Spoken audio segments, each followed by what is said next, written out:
Selamünaleyküm, merhabalar. Nasılsınız? Umarım iyisinizdir. Bizleri soracak olursanız şükürler olsun iyiyiz. Hastalarımız daha da iyi. Öyle söyleyeyim size. Günden güne ufak ufak sıkıntıları olsa da iyiler Allah'a şükür. Ben şimdi neredeyim? Hastanedeyim. Bugün eko çekimimiz var. Bugün biraz öğleni bulduk açılış için ama yapacak bir şey yok. Dün Sezgin biraz sol ayağını zorlamış. Platinli ayağı, dizini biliyorsunuz. Dün hastaneye girdik çıktık. İki gün istirahat verdiler. O şimdi evde. Ben şimdi şu çekimimi yapacağım. Ondan sonra doktorun polikliniği varmış, ona görüneceğim. Ondan sonra da kira yatıracağız. Biliyorsunuz ayın 10'u erkene cumartesiye denk geliyor. Ondan dolayı erkenden yatıracağım. Yarın diş randevum var. Dişe gideceğim. Şöyle eko neredeydi? Buradaydı. Selamünaleyküm. Merhabalar. Bir de sen yap açılışı. Nasılsınız? İyi misiniz? İnşallah iyisinizdir. Biz de iyiyiz. İyi diyelim, iyi olalım. Böyle ufak bir rahatsızlığım vardı benim. Benim sol dizimde platin var. 2011 yılında takıldıydı. İşlemle biraz zorlamışım kendimi. O da damarları falan germiş biraz. İşte sağ olsun dün hastaneye gittik. Bu ara üzerimizde hep sürekli hastane. Sürekli hastaneye gidiyoruz. Baldız, gelin, ben, Gülüzar. Allah sonunda hayra çıkarsın.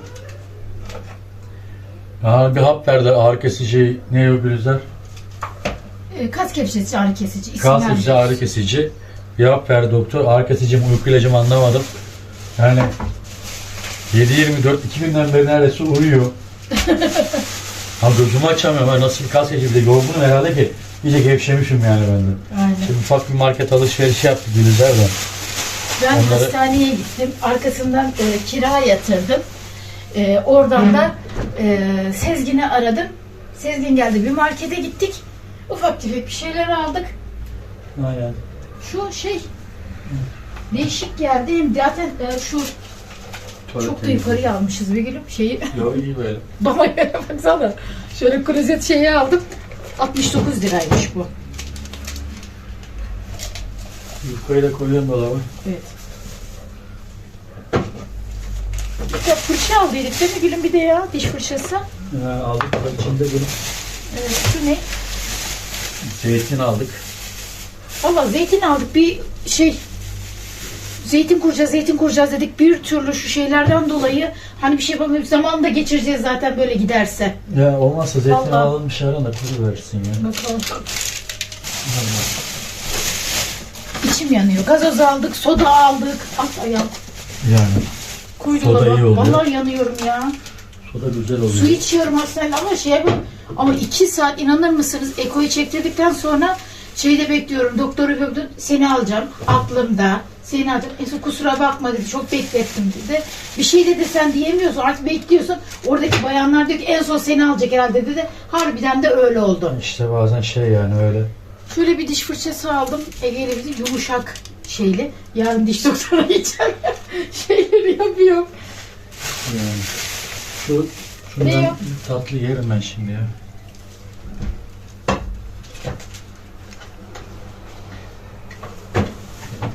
Gazozumuzu koyduk.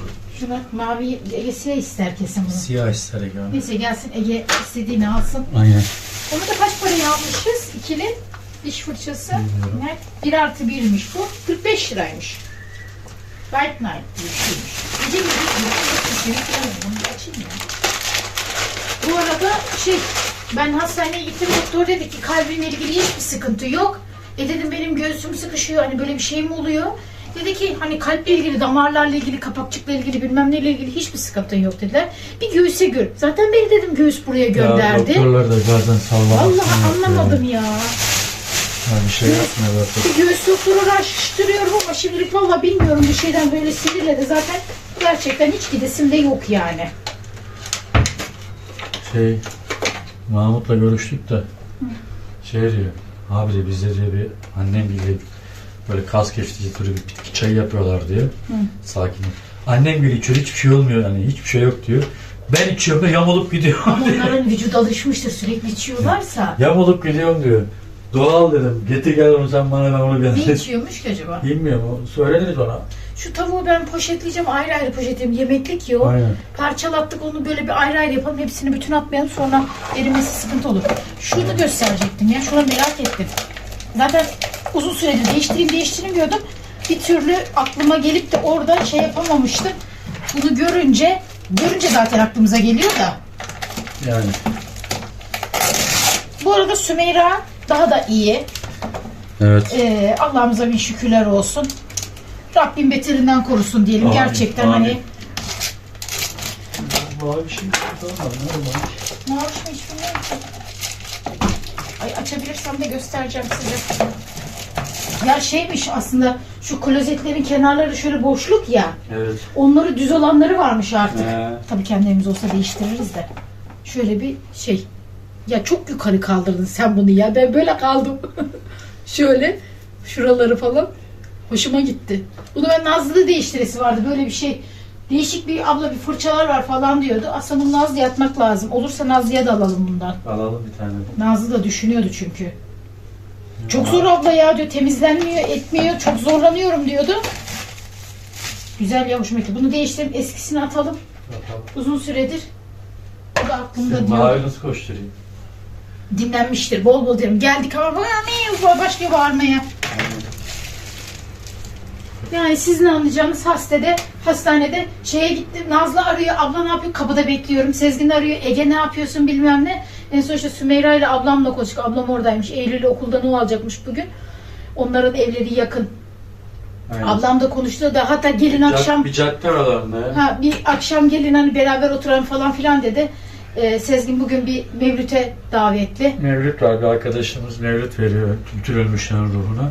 Bu 2 oldu haftada bu hafta ama sen pazartesi gidemedin. Pazartesi ben Doğru, hastaneden Sümeyra'nın hastane işi olduğu olmam için için gidemedik. öyle oldu. Ondan Aynen. önceki hafta da vardı. Bu arada Sezgin Sümeyra'ya da kan verdi. Babama da kan vermişti. Sümeyra'ya da kan verdi. Nazlı da diyor ki yakında diyor bütün süraya Sezgin abinin kanı diyor şey olacak diyor. Bay edeceğiz diyor. Yani Allah hani imkan varken aslında B pozitif değil mi şeyinki?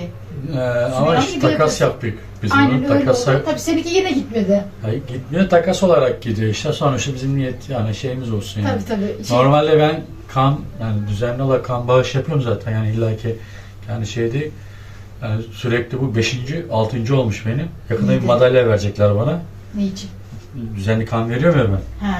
7. mi neydi? 6. mı oluyor? Madalya vereceklermiş. Hmm. Düzenli gönüllü kan bağışı sızın diye. Hani mesela 3 aya geçtikten sonra gidiyorum, ben hep kan veriyor. Bak Cemil abi de o şekilde. O da çok düzenli veriyor. Çünkü ya ben niye böyle şey oldu? Ben yanlış hatırlamıyorsam, tam yıl olarak hatırlamıyorum ama yaş olarak 11 ya da ya 11 yaşındaydım ya 13 yaşındayken benim apantis patlıyor, zehirleniyor. Tabi ameliyatta kan lazım olarak kan arıyorlar. O zaman çok eski dönemde. Yani bundan aşağı yukarı 45-34 sene falan, 35 sene önce rahmetli babamla annemden bir şey istemişler. Para karşılığında vermek kalkmışlar kanı. Tabi biz de çocuk hakkında bu bizim kafamızda yer etti tabi. Gidiyorum ben işte hiç şey yapmam yani, her 3 ayda bir. Hatta kan verdiğin için ücret vermeyi düşünmüşlerdi değil mi? Evet, aynen, ben kabul etmedim onu.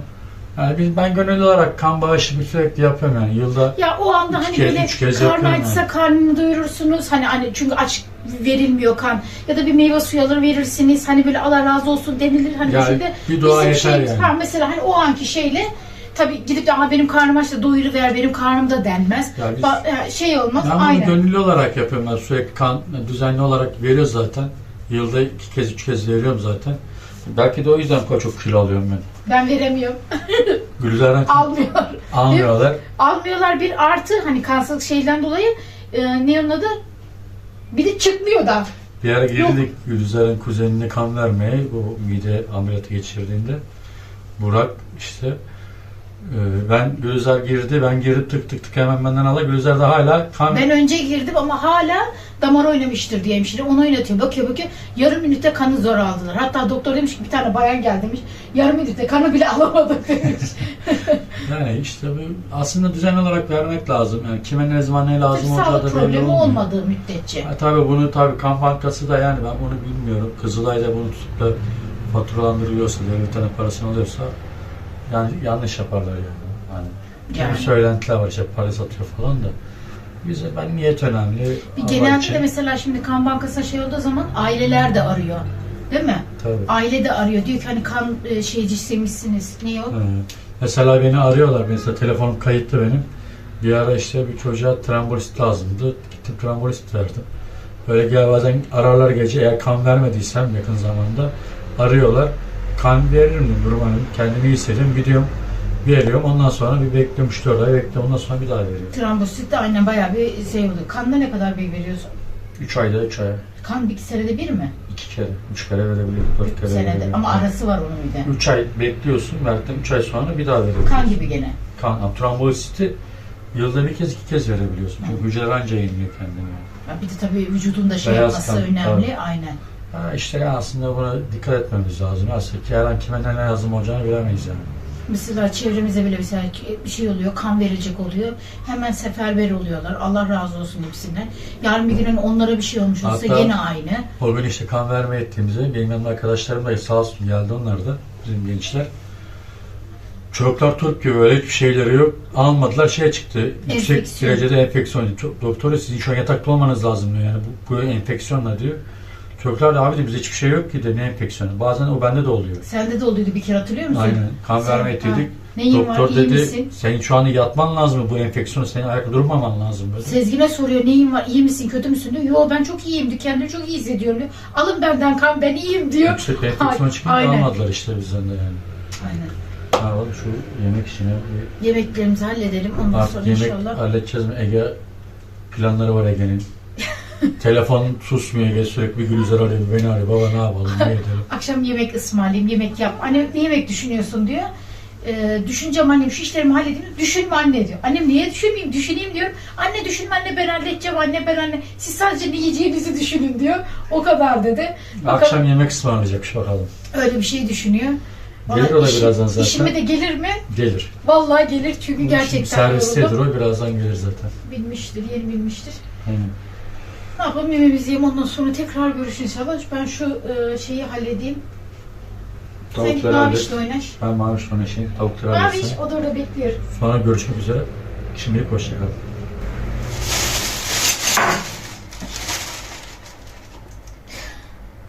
Bardağı kırdım. İyice kıracağım.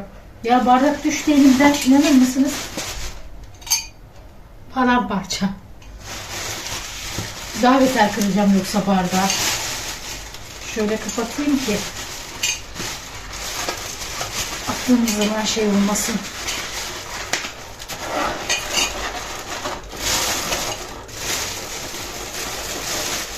Nazar çıktı diyelim. Nazar var, nazardır diyorsunuz ya. Nazar çıktı diyelim. Bir anda ya elimden şöyle duruyorduk. Pat. Bardak yemek esnasında düştü. Yemeğimizi yedik bu arada. Ege daha gelmeden önce tabii ne ısmarlayacağımızı düşünüyoruz, şey yapıyoruz. Ege daha gelmeden önce Sezgin'i arıyorlar. Abi neredesin? Ya yemek yiyeyim geleceğim. Abi dedi niye yemek yiyeceksin? Dediler ki burada yemek var zaten. Sen yemeğini yemeden gel biz senin burada karnını doyururuz dediler.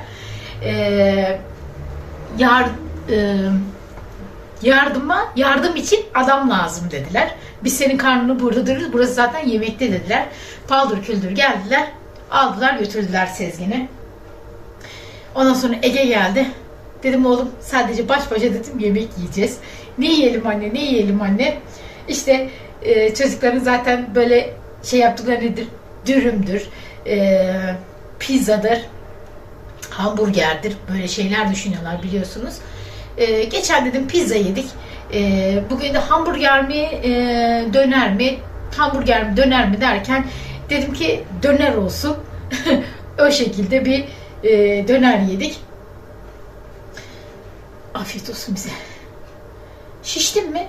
Yok, çok da şey değil. Patates kızartması getirmiş gelmiş. Anne patates kızartalım, anne patates kızartalım mı falan yaptı. Tamam annem kızartayım dedi. Sen dedi bekle anne. Şey yapayım ben, duruma göre şey yaparız falan filan. Patates kızartması da getirmiş gelmiş. Tabii ben şey yapamadım. Ege devam etti. Ay, ne yaptık? Bugünlük bu kadar dedik. Bu arada Sümeyra aradı. Sümeyra ile Sezgin'in bir işi vardı. Sümeyra biliyorsunuz grafiker. Dışarıdan iş hayatı tabii belli müddet şey olunca biraz ara vermişti. Dışarıdan grafikerlik falan böyle işte hani kart vizit, kart, ondan sonra tabela, pano şeyler falan filan, reklam işleri diyeyim ben size. Onlarla falan yapıyorlardı. Sezgin bir iş bağlamıştı ona. Onunla uğraşıyordu normalde Sümeyra. Tabii böyle bir şey olunca biraz bir iki gün işlere ara verdiler. Bugün onunla telefonlaştılar ettiler. Şeye göndermiş, ölçüleri falan göndermiş. Onları falan şey yapacaklarmış. Abla dedi, Cemile ablagil var. Ablam alacakmış bugün de okuldan Eylül'ü. Abla dedi, Cemile abla da var. Cemile ablagil de var. Akşama dedi siz de gelin falan yaptı. Dedim ablacığım dedim zaten yorgunum ben, hastanede dedim pertim çıktı. Bir de dedim enişten dedim Mevlüt'e gidecek. Dedim bugünlük bizi dedim affedin. Bir dahakine dedim gelelim. İşte işleriyle falan uğraşmaya çalışıyor. İsterseniz oturduğu yerden bilgisayar başında şey yapmaya çalışıyor. Ek gelir ek gelirdir diyelim ben size. Öyle söyleyelim. İşi varken de mesleği varken de çalışsın. Ay hastane çok canımı sıktı. Hastane çok canımı sıktı. Ablamla falan konuştuk ettik biraz böyle bir şeyler. Ne yaparız ne ederiz falan filan diye. Ay vallahi gerçekten şu anda bir tane daha doktor. Ya otobüse gelirken biraz doktorlar araştırdım. İşte bir şey yaptım ettim. Tabii nefes darlığına ne iyi gelir bilmem ne falan filan. Tabii ister istemez böyle araştırınca da bitkisel şeyler yönlendiriliyor. İşte şöyle yaparsanız nefes darlığına şu iyi gelir bilmem ne falan filan. İşte nefes egzersizi yapmayı düşünüyoruz. Düşünüyorum daha doğrusu. Şu triflolar var ya 3 toplardan onlardan alacağım. Biraz onlarla biraz nefes egzersizi yapacağım. Bir şeyler bitkisel bilmiyorum bakacağım duruma göre. Kafama yatan bir şey olursa şu demiyorum yani açıkçası. Birkaç bir şeyler okudum ama çok teferruatlı değil de böyle basit şeylerle. Bir şey vardı aklımda bak onu yapacaktım. Markete gittik ya unutuyorum. Bir şey alacaktım unuttum. Bu arada markette karabiber bulamadık. Peki markete uğrayacağım dedi. Bir tane dedim ki karabiber al. Sezgin'in öksürüğü bu arada çok fazla arttı. Bir ballı karabiber yapacağım ona. Birkaç gün şöyle içsin. Biraz iyi gelir ballı karabiber ona. Böyle az tereyağı, margarin neyse işte karabiber, bal beraber yaparız inşallah onu. Ondan bir şey yapacağım. Hatta onu ben kaynatayım, koyayım. Bence evet. Yapalım. Bir tane cezveye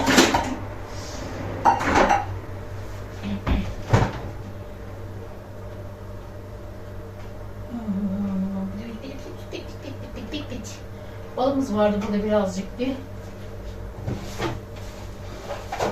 Az bir şey yapayım.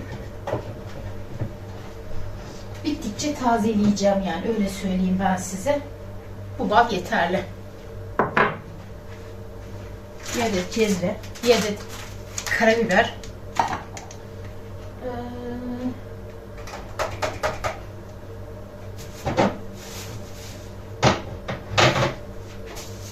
Biraz tereyağı almıştım bir parça ama Sezgin tereyağı nereye koydu bilmiyorum. Evet, burada.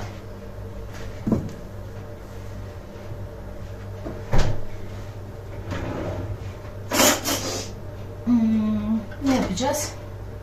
Kaşık alayım.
Bıçak ne kadar güzelmiş. Şu şeyi biraz oynuyor. İyi değil bu. Sakat.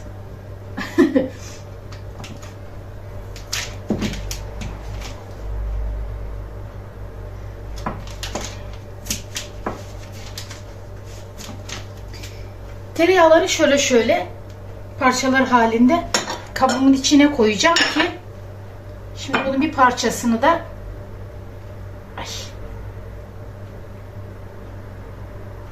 ay ayıramadım bıçaktan yağı. İnanır mısınız? İnanırsınız. Niye inanmayacaksınız ki? Şöyle.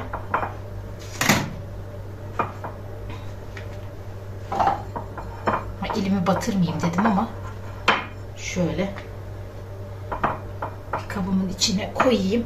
Buradan böyle parça parça kullanması rahat olur. Aynen. Şöyle parça parça koyduk. Şimdi elimi ben bir yıkayayım.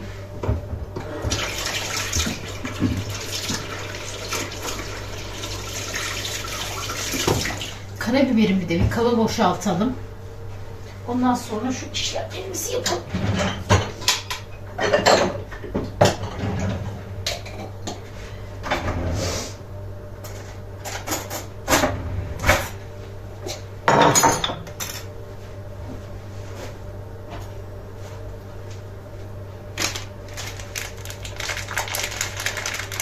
Markette karabiber yoktu. Başka ne yoktu? Bir şey daha bakacaktım. Hatırlamıyorum şu anda. Neydi hatırlamıyorum. Kıyma yoktu. Kıyma alacaktım. Tavuk aldım. Kıyma alacaktım. Kıyma yoktu.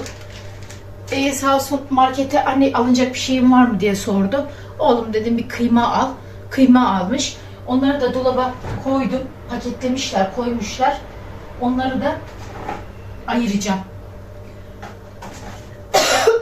Ben karabiber genzimi yaptım. Şimdi cezvemizin içine şöyle bir parça tereyağı koyduk.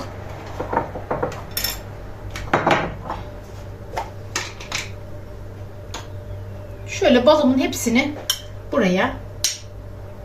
Bu birkaç günlük, öyle söyleyeyim size.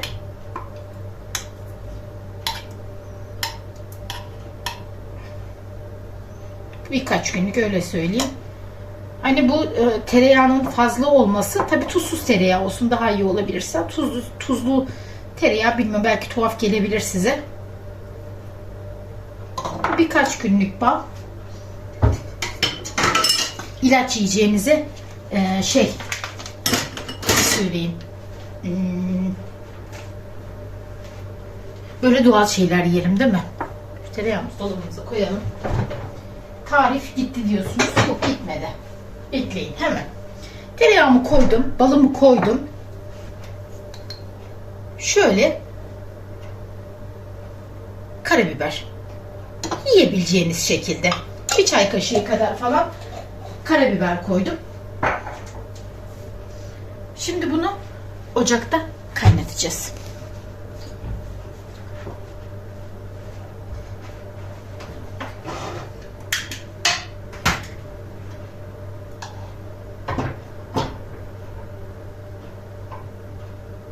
Şöyle bunu güzelce kaynatacağız. Balımız az mı? Mesela bunu pekmezle de yapabilirsiniz. Balla da yapabilirsiniz. Ama tabii bal daha söyleyeyim size.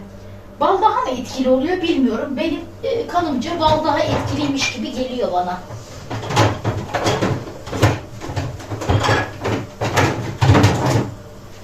Biraz daha bal koyacağım ben. Şunu kısayım.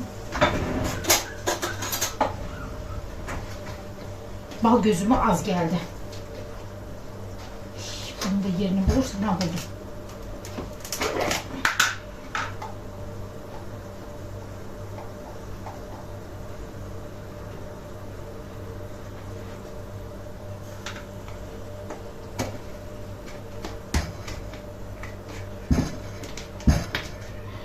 Bunu kaynatacağım, böyle güzel güzel fokur fokur kaynayacak, öyle söyleyeyim size. Ondan sonra yapacağız. İçeceğiniz ılıklıkta sıyırdım. Tereyağı eriyene kadar böyle güzelce fokurdatıyorsunuz.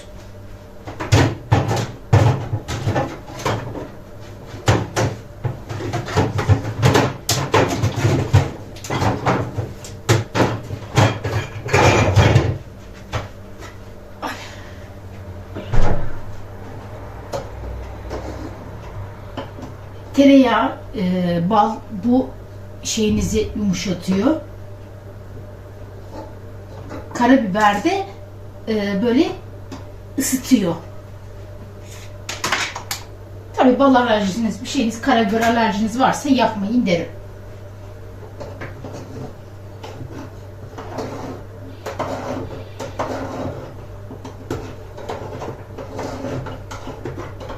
Bir kaşık daha koymamın sebebi şeydi çünkü yağ fazla geldi, bal az geldi. Ondan dolayı biraz daha koydum. Hani cezvenize şöyle bir bal koyup üzerine bir şey koyup karabiberi biraz daha fazla koyabilirsiniz, az koyabilirsiniz. O kendi bileceğiniz iş. Bir parça da böyle tereyağı sevmeyenler için küçük bir parça margarin olabilir.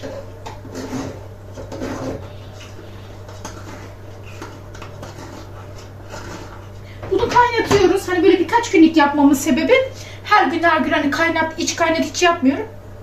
Bunu ilk sefer bir kaynatıyorum. O karabiber kendini çıkartıyor. Tereyağı içinde güzelce eriyor. Bunu isterseniz bir kaba alabilirsiniz. İsterseniz cezveyle koyabilirsiniz. Bayağı bir kaynadı zaten. Karabiber acısını salıyor. Çalıyor nereden çıktı?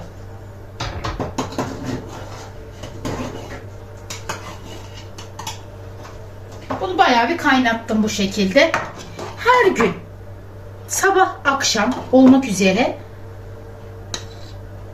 birer yemek kaşığı. Ama nasıl yapıyorsunuz biliyor musunuz? Şimdi bu soğuyor tabii, bu sıcaklıkta içemezsiniz, yakarsınız. Hemen ocağı açıyorsunuz. Küçük bir tıngırdatıyorsunuz. Aynı cezvede. Ben genelde bu cezveyi direkt dolaba koyuyorum. Çok azıcık ılıtıyorum. İçeceği bir ılıklıkta hemen sabah akşam hemen yapıyorum. Bittikten sonra tekrar yenisini yapıyorsunuz. Dolaba koyuyorsunuz. Ben bu şekilde koyuyorum direkt dolaba. Ondan sonra soğuduktan sonra tabii dolaba koyuyorum. Çıkarıyorum, hemen ısıtıyorum. Hop bir kaşık sabah akşam böyle birkaç günü Allah'ın izniyle öksürük rahatlatıyor. En azından öyle söyleyeyim ben size. Pekmezle de yapabilirsiniz ama balla benim tavsiyem. Açıkçası bal yemiyorsanız pekmez yapabilirsiniz, sek yapabilirsiniz. O şekilde olabilir. Her gün sabah akşam birer. Çocuklar için de bir tatlı kaşığı yapın. Çok vermeyin. Sabah akşam yapabilirsiniz. Birer tatlı kaşığı. Onlar için, yani büyükler için tabii daha etkili olabilmesi için bir yemek kaşığı ideal. Öyle söyleyeyim size. Şimdi ben bunu soğumaya bırakacağım. Sezgin geldikten sonra hafif ılıtırım. Bir kaşık, sabah bir kaşık, akşam bir kaşık derken inşallah birkaç güne kadar da şifasını görür diyelim. Tabii herkes etkili olur mu olmaz mı ona bir şey diyemem ama en azından denemekte fayda var diyelim. Sonuçta hepsi bilinen şeyler. Bal, margarin, karabiber. Öyle söyleyeyim size. İlacımızı hazırladığımıza göre doğal ilacımızı, dedim ya doğal bitkisel derken aklım buna gitti. Sezgin'in öksürüğüne gitti. Aslında arada bir benim de boğazlarım acıyor. Daha da ilerlemeden ben de içsem mantıklı olur aslında. Tabii içerken de kaşıkları değiştirir mümkünse. Aynı kaşıkla bir çocuğunuza, bir eşinize ya da bir kendinize vermeyin. Ayrı ayrı yapın. Daha mantıklı. Çünkü hani onun ağzındaki enfeksiyon ya da bakteri neyse ona bulaşmasın. Ondaki de ona bulaşmasın. Öyle söyleyeyim size. Hepsine birer kaşık böyle verirseniz, temiz kaşıklı olduğu için zaten cezvedeki de temiz kalmış olacak. Bunu ben soğumaya bırakacağım. Zaten bu soğuduktan sonra yağ üzerinde böyle hafif tabakalaşıyor. Isındıkça da şey yapıyor, eriyor, çözülüyor. İçebileceğiniz ılıklıkta, çocukların içebileceği ılıklıkta şöyle zaten bir kendiniz denerseniz ucundan bir yakıyor mu, yakmıyor mu ona göre şifa olur inşallah. Ne yapalım? Bugünlük bu kadar diyelim. Sürçülisan ettikse affola. Kendinize iyi bakın. Hakkınızı helal edin. Allah'a emanet olun. Sağlıcakla kalın. Hoşça kalın.